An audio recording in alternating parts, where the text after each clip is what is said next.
जोड़ दिया गया, दोनों पढ़ लेंगे, चलेगा। तो थोड़ा सा युद्ध है, इसका क्रम लगाने को आता है, एक बार सुन लो, कुछ खास उतना महत्वपूर्ण नहीं है, मतलब कि तुमको पता जरूर होना चाहिए।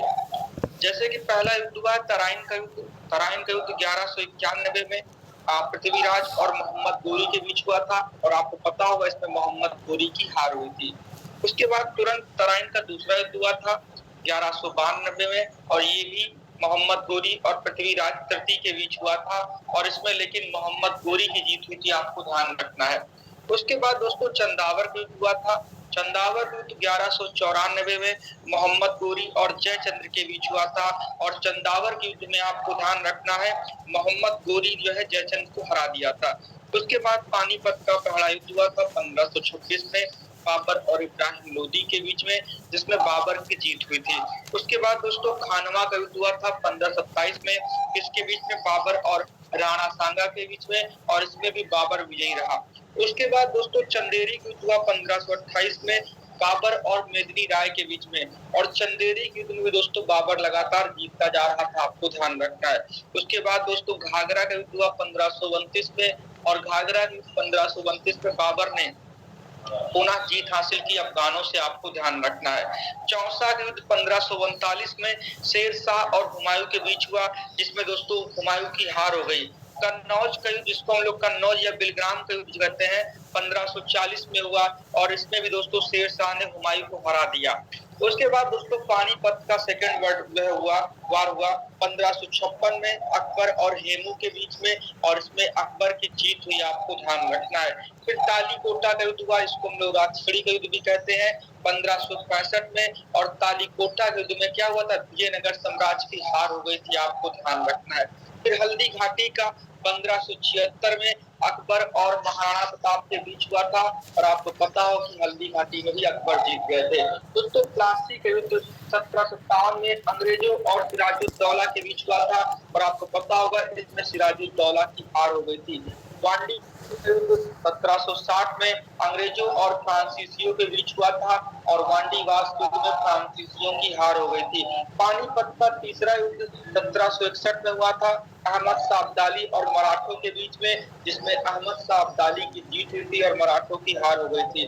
बक्सर का युद्ध 1764 में हुआ था, और दोस्तों इसमें अंग्रेज लोग क्या जीत गए थे, जबकि अवध के जो है शासक और बंगाल के अब्दस्त नवाब कासिम और उस समय जो मुगल सम्राट थे आलमगीर की सबकी हार हो गई थी, इस बात को ध्यान देगा।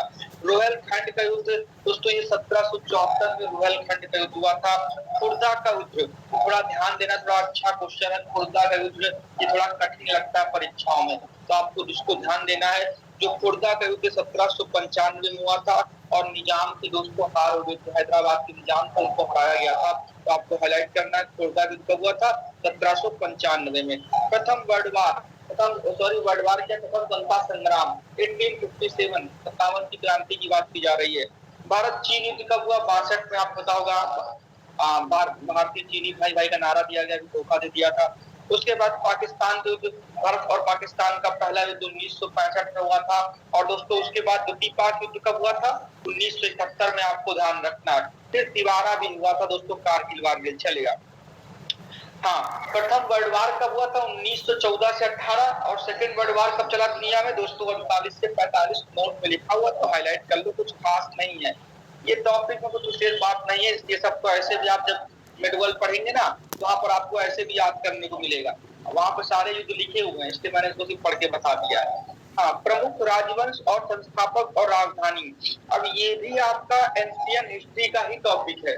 कुछ इसमें से हमको लगता है 80% जो है एंशियंट हिस्ट्री से, और 20% आपका मेडवल से पूछ लिया गया है। तो कोई बात नहीं, मैं पढ़ देता हूँ, आप लोग सुन लो। जब आप अपनी जो एंशियंट हिस्ट्री याद करेंगे ना, वहां पर सारे वंश लिखे होंगे, इनके संस्थापक लिखे होंगे, बस यहाँ पर उन्होंने शॉर्टकट में कर दिया है, तो लीजिए ध्यान से, कोई दिक्कत नहीं है। एक वंश है हर्यक वंश। दोस्तों हर्यक वंश जिसके संस्थापक है बिंबिसार, एक बिंबिसार होते हैं, एक बिंदुसार होते हैं, ध्यान दीजिएगा।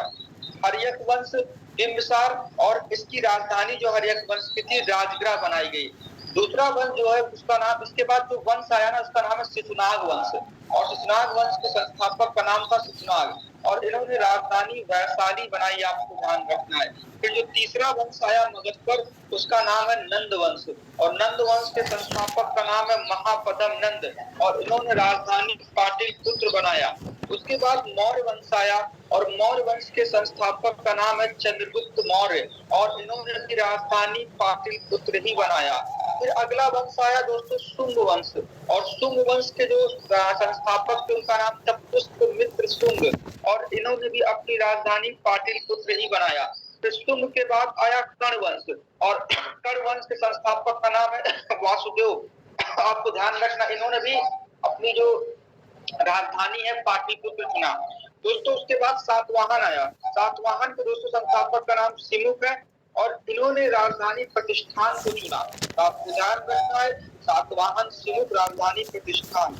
उसके बाद आया कुषाण वंश, और कुषाण वंश के संस्थापक का नाम है कुजुल कटफिसस, और आपको ध्यान रखना इन्होंने अपनी राजधानी पुरुषपुर, इसी को पेशावर भी कहा जाता है, आपको ध्यान रखना है। फिर गुप्त वंश आया, और गुप्त वंश के संस्थापक का नाम था श्रीगुप्त, और इन्होंने अपनी राजधानी पाटलिपुत्र बनाई।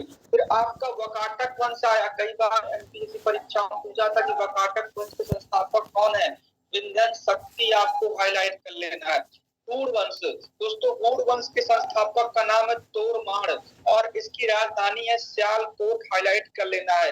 तो हूण वंश की राजधानी क्या है, सियालकोट। वर्धन वंश, दोस्तों वर्धन वंश के संस्थापक का नाम है पुष्पभूति वर्धन, और इनकी दो राजधानियां थी, पहले थानेश्वर थी, बाद में कन्नौज हो गई थी, आपको हाईलाइट कर लेना है। पांडवंश, दोस्तों पांडवंश के संस्थापक का नाम था नेडियोन, और पांडवंश की राजधानी मदुरै जो तमिलनाडु पड़ता है, आपको ध्यान रखना है। चोल वंश, चोल वंश के संस्थापक का नाम है विजयालय, और चोल वंश की राजधानी हुआ करती तंजौर, आपको ध्यान रखना, हाईलाइट कर लेना है। पल्लव वंश, दोस्तों पल्लव वंश के संस्थापक का नाम है दोस्तों सिंह वर्मन चतुर्थ, इसी को हम लोग जो है वर्मन चतुर्थ भी कहते हैं, वर्मन सिंह चतुर्थ कहते हैं, तो उसका नाम फिलहाल सिंह वर्मन चतुर्थ, आपको ध्यान रखना है। और पल्लव की जो राजधानी होती थी उसका नाम था कांचीपुरम। राष्ट्रकूट, राष्ट्रकूट वंश के संस्थापक का नाम था दंतीदुर्ग, और राष्ट्रकूट वंश की जो राजधानी थी उसका नाम था मान्याखेत, आपको ध्यान रखना है।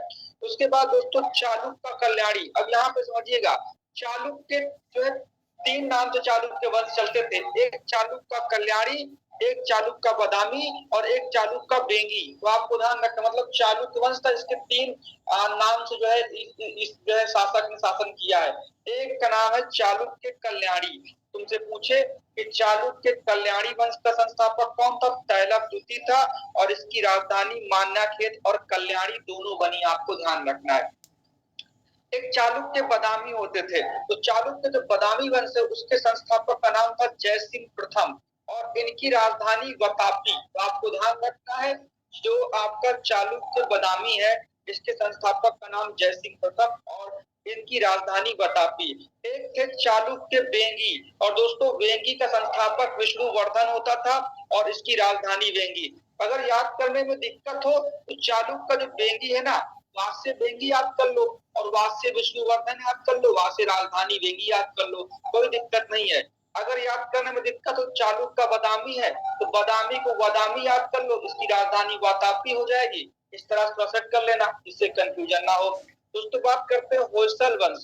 होयसल वंश के संस्थापक का नाम है विष्णुवर्धन, और इनकी राजधानी द्वार समुद्रम थी। होयसल वंश के संस्थापक का नाम क्या, विष्णुवर्धन, राजधानी द्वार समुद्रम। दोस्तों यादव वंश, यादव वंश जो था इसके संस्थापक का नाम था विल्लम पांच, और राजधानी देवगिरी। तो आपको ध्यान रखना है। दोस्तों अगला कदम वंश, कदम वंश जो है मयूर इसके जो है संस्थापक थे, और राजधानी वनवासी। अभी परीक्षाओं में आया कि वनवासी किस वंश की राजधानी थी, तो आपको ध्यान रखना दोस्तों वनवासी कदम वंश की।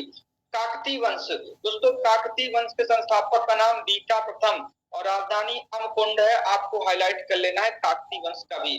गंग वंश, दोस्तों इसके संस्थापक का नाम ब्रजहस्त प्रथम है, और राजधानी कुलाल है, छोड़िएगा फिलहाल। पाल वंश, दोस्तों इसको हाईलाइट कर लेना, महत्वपूर्ण है। पाल वंश के संस्थापक का नाम गोपाल, और ये राजधानी इसकी मुंगेर जो बिहार पड़ता है, आपको ध्यान रखना है। दोस्तों सेन वंश के संस्थापक का नाम था सामंत सेन और राजधानी लखनौती। आपको ध्यान रखना है, ये बंगाल में पड़ता है, लखनऊ वाला नहीं है, ध्यान दीजिएगा। कारकोट वंश के संस्थापक का नाम दुर्लभ वर्धन है और उत्पल वंश के संस्थापक का नाम अवंती वर्मन है। आपको ध्यान रखना। लोहार वंश हाईलाइट कर लो, लोहार वंश के संस्थापक का नाम संग्राम राज है। दोस्तों अगला वंश वर्मन वंश, इसी को कामरूप भी कहा जाता है। तो वर्मन वंश के संस्थापक का नाम है पुष्प वर्मन और इसकी जो राजधानी थी प्रयाग ज्योतिषपुर। ध्यान दीजिएगा। गुर्जर प्रतिहार बहुत महत्वपूर्ण है, हाईलाइट करिएगा, नागभट्ट प्रथम और गुर्जरों की राजधानी बनी थी कन्नौज, हाईलाइट करिएगा। गहरवाल वंश आपको हाईलाइट कर लेना, चंद्रदेव संस्थापक थे, राजधानी कन्नौज थी गहरवालों की। चौहान वंश हाईलाइट कर लो, वासुदेव और राजधानी अजमेर हुआ करती थी, आपको ध्यान रखना है। परमार वंश के संस्थापक का नाम उपेंद्र था, राजधानी धारा नगरी थी।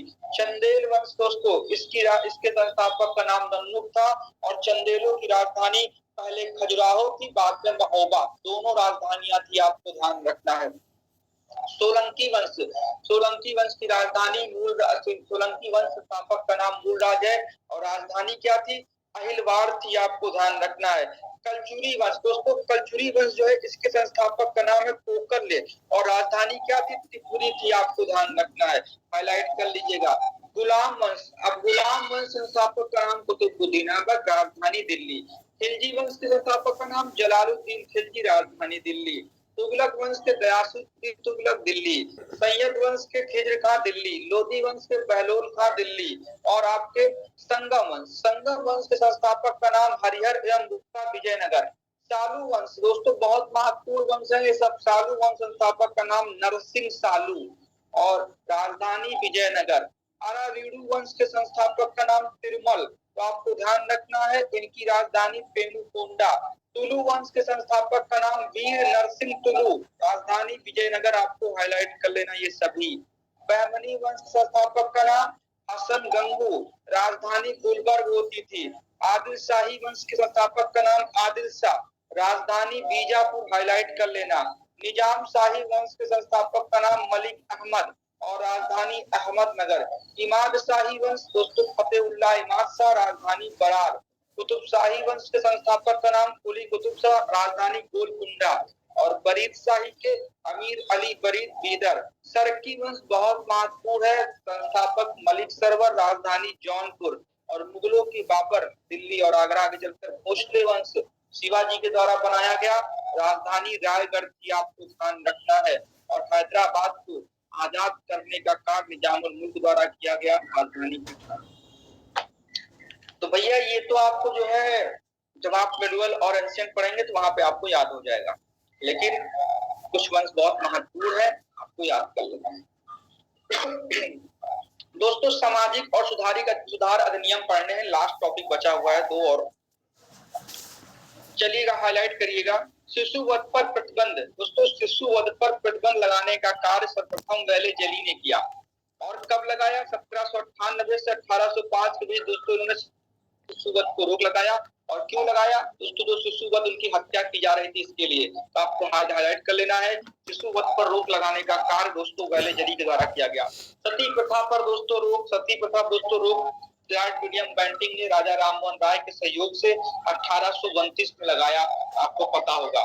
दास प्रथा पर रोक दोस्तों, दास प्रथा पर रोक एलन बरो ने 1843 में लगाया। 1833 के अधिनियम के तहत 1843 में लॉर्ड एलन बरो ने भारत में दास प्रथा पर रोक लगाई, हाईलाइट करिएगा।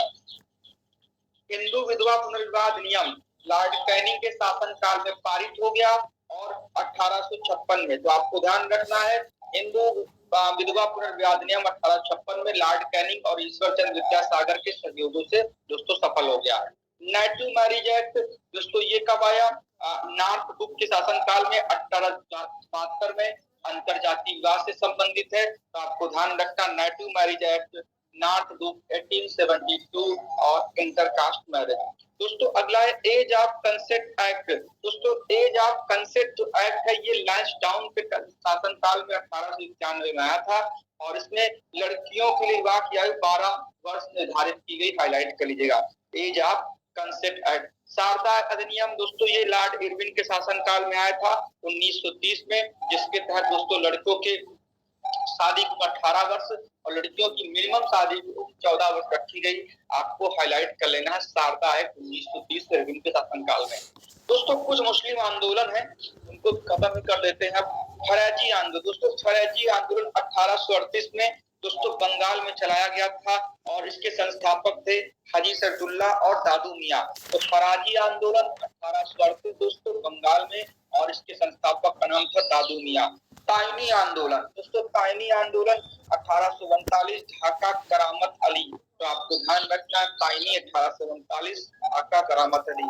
दार उल उलूम दोस्तों 1867 में महत्वपूर्ण है और इसको हम लोग देवबंद आंदोलन के नाम से भी जानते हैं, आपको ध्यान रखना है। और इसके जो संस्थापक थे तो दोस्तों मोहम्मद कासिम और अहमद गंगोही। तो कासिम और गंगोही, तो दार उल उलूम 1867 देवबंद और दोस्तों कासिम गंगोही। अलीगढ़ 1875 में अलीगढ़ में सैयद अहमद खां के द्वारा, हाईलाइट कर लो। अहमदिया आंदोलन 1889 से 90 और दोस्तों अहमदिया आंदोलन को दोस्तों चलाया था गुलाम अहमद ने, आपको ध्यान रखना है, फरीदकोट नामक स्थान पर, हाईलाइट करेगा। अंतिम है नदवातुल उलेमा 1894 से 95 लखनऊ में और इसको चलाया था मौलाना शिबुली नुमानी ने। तो आपको ध्यान रख